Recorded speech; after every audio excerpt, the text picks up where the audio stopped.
নতুন প্যাটার্নে আমরা কিভাবে বার কাউন্সিল রিটের প্রস্তুতি নিব? অনেকের মনে এই প্রশ্নটা আছে। দেখেন, এই যে এখন বর্তমান যেই নিয়মটা চলে আসছে, কোশ্চেন প্যাটার্নটা যেভাবে চেঞ্জ হয়েছে, আর কোনো সম্ভাবনা নাই যে পরবর্তী রিটেনগুলোতে এর বাইরে গিয়ে প্রশ্ন আসবে। মানে প্রশ্নের ধরনগুলো ঠিক এরকমই হবে। তাহলে আমি কিভাবে পড়ব, কিভাবে পড়া উচিত, আমি তার একটা নমুনা আপনাদেরকে দেখাচ্ছি।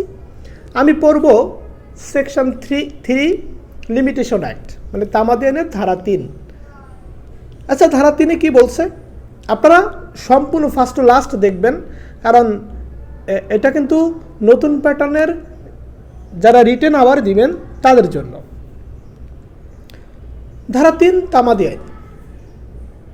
তামাদি আইনের 3 ধারায় এটা বলছে যে নির্ধারিত সময়ের পরে যদি মূল মামলা দায়ের করা হয় তাহলে সেই মামলাটি কি হয়ে যায়? খারিজ করে দেয়। এবং এখানে আরও বলছে যে বিবাদী প্রশ্ন তুলুক আর না তুলুক, আদালত এই নির্ধারিত সময়ের পরে কেউ যদি মামলা দায়ের করে তাহলে সেই দায়েরকৃত মামলাটাকে খারিজ করে দেয়। রাইট? এটা তো আমরা সবাই জানি। এখন বিষয়টা হচ্ছে এই যে দেখেন, এই 3 ধারা কোন কোন জায়গায় প্রযোজ্য।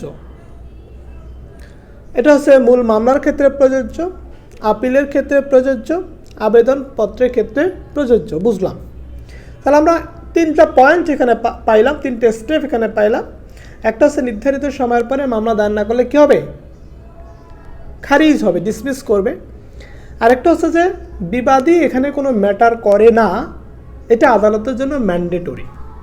মানে আপনি নির্ধারিত সময়ের পরে মামলা দায়ের করবেন, সেই মামলাটা সময় নিয়ে আপনি যদি প্রশ্ন নাও তুলেন, আদালত এটাকে খারিজ করে দিতে বাধ্য। 3 নম্বর পয়েন্ট আমরা দেখলাম আদালত কোন কোন জায়গাতে এই 3 ধারা প্রযোজ্য হবে। এখন আমি রিটেন প্যাটার্নের প্রশ্ন আলোচনা করি। যদি 3 ধারা থেকে প্রশ্ন আসে, আপনাকে একটা ফ্যাক্ট তুলে দিল এরকম বলা হলো যে 2021 সালের 1 জানুয়ারি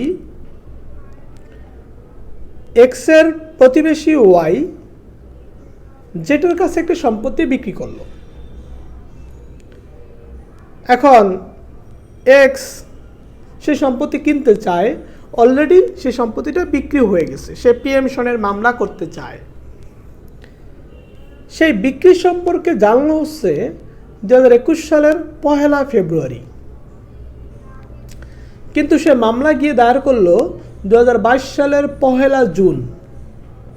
কিসের মামলা দায়ের করলো? অগ্রক্রয়ের মামলা, প্রিএমশনের মামলা। তাহলে এক্ষেত্রে আদালত কি করতে পারে? আচ্ছা, এখানে একটা জিনিস দেখেন যে এই প্রিএমশনের মামলা যে 1 বছরের মধ্যে করতে হয়, এটা কি আপনাকে ফ্যাক্টের মধ্যে বলে দিছে? বলে দেয় নাই। কিন্তু আপনাকে কি করতে হবে? আপনাকে এই প্রিএমশনের জন্য যে 1 বছর সময়সীমা, এটা আপনাকে আগে জানতে হবে। জানার সোর্সটা কি? জানার সোর্সটা হচ্ছে আপনি এসআর অ্যাক্ট পড়তে গেলে লিমিটেশন একটা শিডিউলগুলা কিছু পড়া লাগবে। আবার লিমিটেশন অ্যাক্ট পড়তে গেলেও আপনাকে শিডিউল পড়তে হবে। এদিক থেকে সিপিসি সিআরপিসি পড়তেগুলো আপনাকে লিমিটেশন অ্যাক্টের শিডিউল থেকে অনুচ্ছেদগুলো পড়তে হবে। তাহলে আপনার সময়টা মোটামুটিভাবে জানা হয়ে যাবে। তাহলে এই যে এখানে আমার নির্ধারিত সময়টা ছিল কি? নির্ধারিত সময়টা ছিল 1 ইয়ার। বাট 1 ফেব্রুয়ারি সে জানতে পারছে বিক্রয়ের সম্বন্ধে, সে মামলা করছে কবে? সে মামলা করছে 1 জুন, 1 বছর পরে, মানে 2022 সালের 1 জুন। তাহলে মামলাটা কি করে দিবে? খারিজ করে দিবে। এটা হচ্ছে প্রবলেম বেসড কোশ্চেন। হ্যাঁ, 3 ধারা থেকে কেন্দ্র করে। 2 নম্বর প্রশ্ন এরকম হতে পারে যে তামাদি নিয়ে প্রশ্ন উত্থাপিত হলেও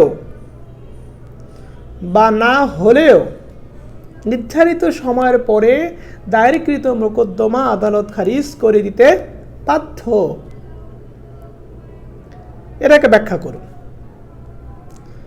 তারপর আপনাকে বলতে পারে সকল ক্ষেত্রে 3 ধারা প্রযোজ্য না, ব্যাখ্যা করুন। তার মানে এই কোশ্চেন প্যাটার্নটা খেয়াল করছেন, উত্তর কিন্তু ঘুরে ফিরে একই। হ্যাঁ, আমরা যেহেতু একটা সেকশন নিয়ে আলোচনা করলাম, আমরা অনেকগুলো কোশ্চেন করতে পারলাম না, তো চাইলে এই সেকশন 3-এর সাথে 14, সেকশন 3-এর সাথে 5 মিলিয়ে কিন্তু অনেক ঘুরে বেসা প্রশ্ন করা যায়। আমি যেটা বোঝাতে চাচ্ছি সেটা হচ্ছে যে আপনাকে যে বেয়ার অ্যাক্ট, মেইন আইন সম্বন্ধে খুব যথেষ্ট ধারণা থাকতে হবে, এবং ধারণা থাকতে হবে এই নতুন প্রশ্ন কিভাবে সমাধান করতে হয় সেটা সম্বন্ধে ধারণা থাকতে হবে। ধারণা থাকতে হবে 2020-এ এবং 21-এ বার কাউন্সিল রিটেনে যে প্রশ্ন আসছে সেই প্রশ্নের সমাধান আমি পারতেছি কিনা এটা সম্বন্ধে ধারণা থাকতে হবে। তো এভাবে আপনাকে একটু পড়াশোনা করতে হবে, কারণ হচ্ছে যে আগের মতো কিন্তু ডিরেক্টলি যেমন বলে দিল যে প্লেন্ট কাকে বলে বা প্লেন্টের মধ্যে কি কি থাকে এটা আপনি লিখেন, এভাবে কিন্তু কখনো প্রশ্ন দেওয়ার সম্ভাবনা এখন আর নাই। যদিও হয় তাহলে 100-এর মধ্যে ধরেন 10% নম্বর আপনি ডিরেক্ট কোশ্চেন পাইতে পারেন।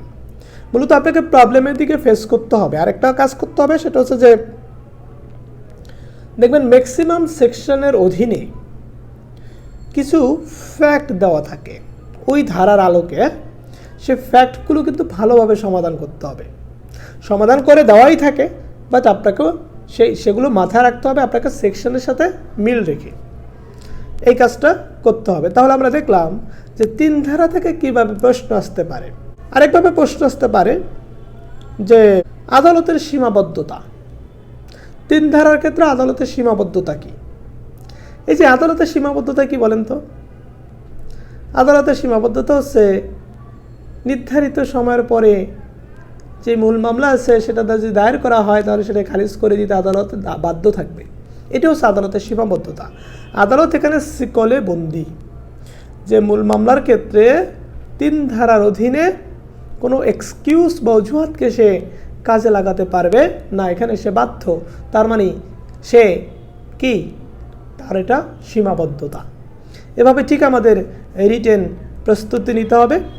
এভাবে যদি বাসায় পড়া যায় তাহলে দেখবেন যে আপনার রিটেনের জায়গাটা অনেক অনেক অনেক বেশি ডেভেলপ হয়ে গেছে। আমি আপনাদের সাথে এতক্ষণ ছিলাম, কে বলেন তো? মিঠুন সাহা, LLB LLM, ঢাকা বিশ্ববিদ্যালয়। এবং আমার এই ইউটিউব চ্যানেলটি আপনাকে অনেক হেল্প করবে, কারণ ইউটিউব চ্যানেলে শুধু আপনাদের জন্য, আইনের জন্য 552টা ভিডিও অলরেডি আপলোড করা আছে, আর প্রতিনিয়ত তো আপলোড হচ্ছেই।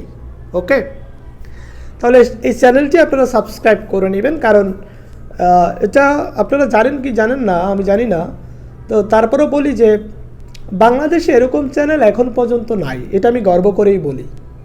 কারণ এরকমভাবেই ভিডিওগুলো বানানো হয়েছে, এরকমভাবেই আপনাদেরকে বোঝানো হয়েছে, এরকমভাবেই আমি সার্ভিস দেওয়ার চেষ্টা করেছি, যাতে মানে অন্তত আমরা যারা দুর্বল ক্যাটাগরি স্টুডেন্ট তাদের মধ্যে কনফিডেন্স গ্রো করে যে না, আমি উকিল হব, আমি উকিল হতে পারবো, এই ফিলিংসটা যেন আসে। এবং আমার ভিডিও দেখলে সেই ফিলিংসটা আশা করি আপনাদের আসবে। সো বলবো যে সাবস্ক্রাইব করে রাখুন, যেহেতু নতুন চ্যানেল, এবং একই সাথে বাংলাদেশে যেহেতু নতুন একটা প্ল্যাটফর্ম, অনলাইন প্ল্যাটফর্ম থেকে আপনারা তথ্যগুলো নিতে পারতেছেন। বার কাউন্সিল জুডিশিয়ারি সম্পূর্ণ প্রস্তুতির ভিডিও যেহেতু আছে। ভালো থাকুন, শুভকামনা থাকলো।